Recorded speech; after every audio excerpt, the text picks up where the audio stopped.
Voilà, rétrospective 2023 de la rédaction consacrée à la 4e République. 3 pays pour un destin commun, celui d'un Sahel respecté. Oui, l'Alliance des États du Sahel, AES, est vivement saluée par les Maliens, les Burkinabés et les Nigériens.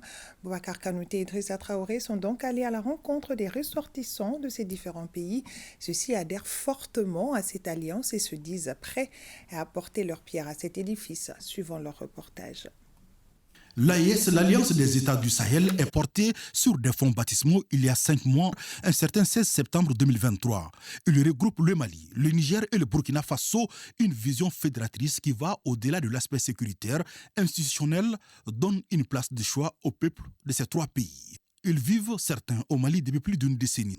Avec cette nouvelle donne, cette posture panafricaniste se renforce davantage, estiment ces 2 interlocuteurs nigériens, tous de la région du Dosso. Cette alliance entre le Mali, le Niger et le Burkina Faso, pour moi, ce n'est même pas une alliance, c'est un État unique. Le Mali, le Niger et le Burkina. Parce que s'il n'y a pas cette alliance, pour moi, il n'y a pas le Niger.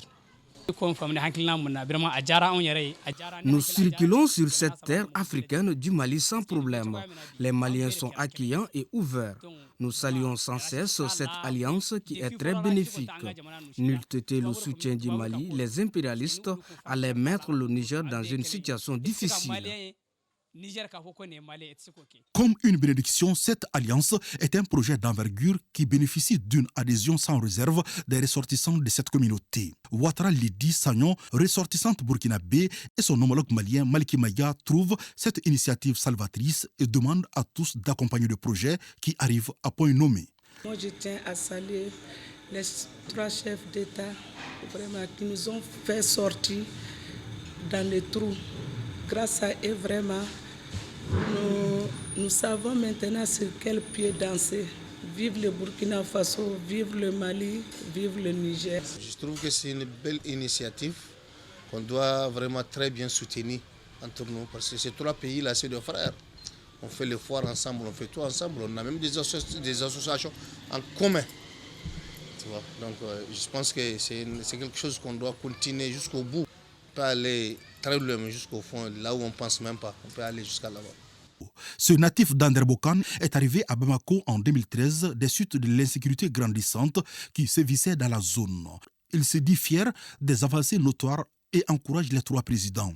C'est nous qui sommes à frontière. Moi, je suis de Andramboukar. Andramboukar, c'est les frontières de Niger, c'est les frontières de Burkina Faso. Donc, on a vu tout. Actuellement, on va dire Alhamdulillah, les choses sont en train de partir très bien.